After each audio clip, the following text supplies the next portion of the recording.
Hi, welcome to Story Time with Gigi. Today we're going to be reading another Disney Princess Happily Ever After story from this collection, Tales of Love and Friendship, a Treasury of Tales. Our story today comes from Cinderella. Cinderella 2 to be exact. Our story is called Aim to Please.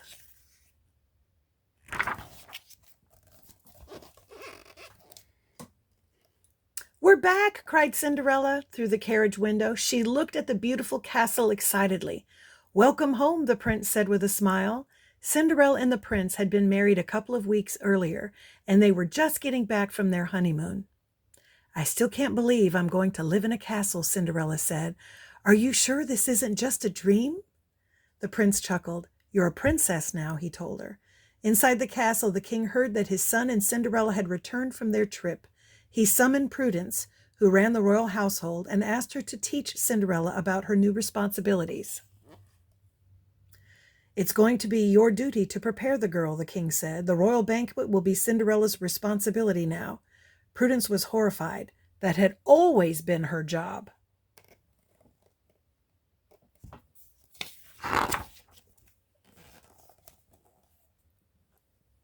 Cinderella and the prince stepped out of the carriage and headed toward the castle, but the king met them halfway and told the prince that he had to leave at once.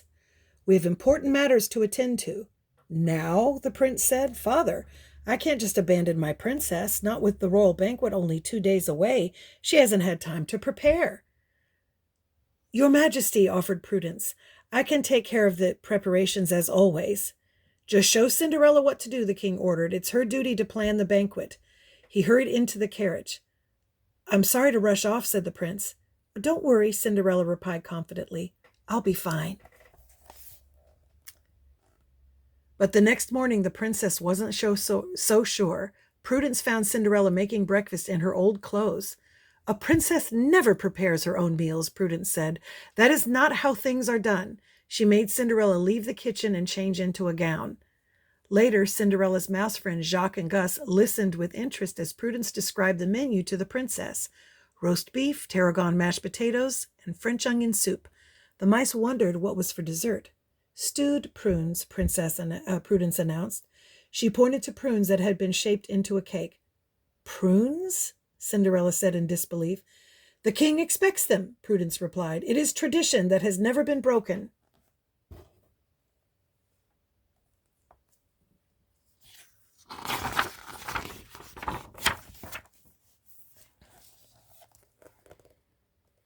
Later that morning, Cinderella spotted the baker, the flour seller, and some of the other villagers at the castle gate.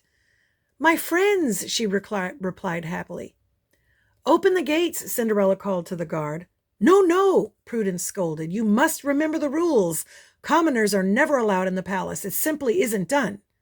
Cinderella looked at her friend sadly and followed Prudence back to the castle.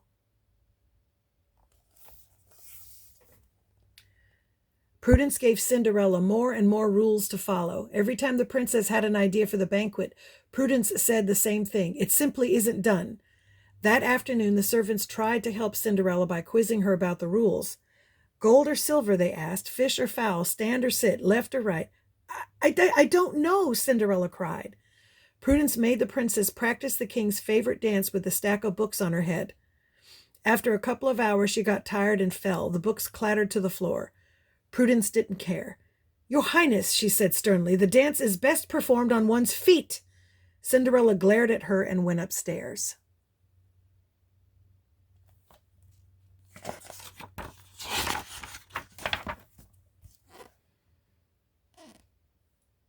Once she was in her room, Cinderella began to cry. Jacques and Gus tried to comfort her. The princess told them that she didn't agree with Prudence's rules, especially the one about keeping commoners out of the palace. "Why, I was a dish maid when the prince married me," she cried. Suddenly, Cinderella realized that she didn't need to obey anyone's silly rules about how to be a princess.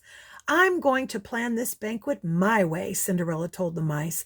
"I know I can do this," she said. "I just have to stop trying to be someone else." The next morning, Cinderella marched outside wearing comfortable clothes and her hair in a ponytail. "Open the gates," she cried. She walked through the village, passing out invitations to the butcher, the baker, and the flour seller, dear friends that she had known all her life. Prudence was horrified.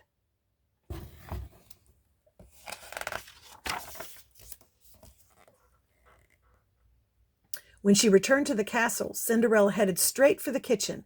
"This party needs help, starting with dessert," she said. "No prunes," Gus cried. "Yuck!" Then Jacques knocked over a container of chocolate. "Chocolate pudding," declared Cinderella. It was absolutely perfect for dessert. Cinderella's next stop was the ballroom. She told the orchestra to play a lively waltz at the banquet. Suddenly, Prudence stormed into the ballroom. "It simply isn't done," she said with a gasp. Cinderella tried to reassure her. "I know this is a big change," she said, "but I have to try things my way." "Well, then," said Prudence, "I certainly hope you know what you're doing."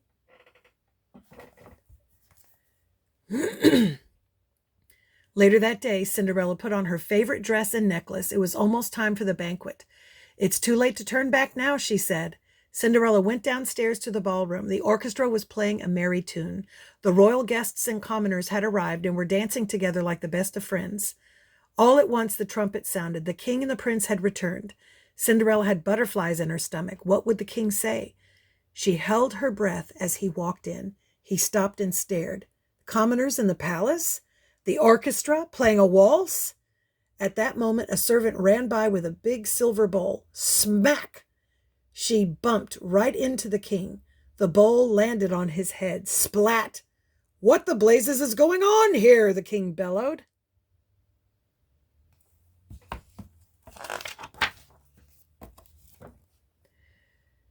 "This is Cinderella's doing," cried Prudence, standing nearby. "I tried to teach her, but she refused to listen." The king pointed to his head. "And what is this?" "Your dessert, sire," whispered Cinderella. "No prunes?" he cried angrily. All the servants and guests were staring at the king nervously. Even the orchestra had stopped playing. The king tasted the pudding. Chocolate, my favorite." Suddenly he began to laugh. "What happened to the music?" he called out. Just then the prince arrived.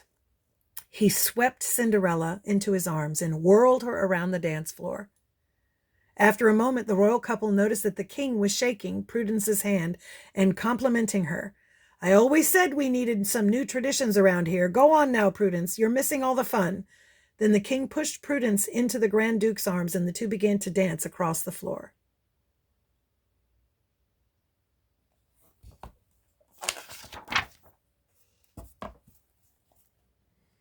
The prince looked around and noticed all the changes.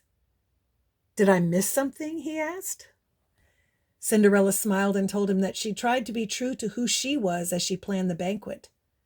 When Prudence and the Grand Duke passed by again, the king was still talking about how wonderfully everything had turned out. "It is the princess who deserves your praise, sire," Prudence told him, "and I am honored to be at Her Highness's service." Cinderella looked at Prudence and smiled. "I think we're going to be great friends." Gus, Jacques, and the other mice watched from the balcony. They were glad everything had gone so well for Cinderella, and they'd been having a wonderful time, too. "I told my son he had chosen well," the king said delightedly, as he escorted Cinderella and the prince to their thrones. "You're a natural."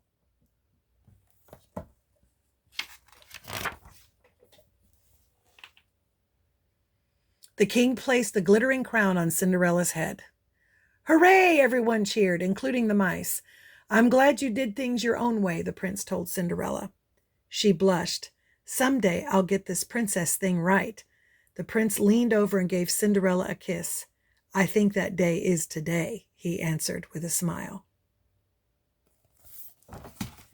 And that's our story. I hope you liked it. Make sure you like and subscribe and share with your friends. Bye until next time.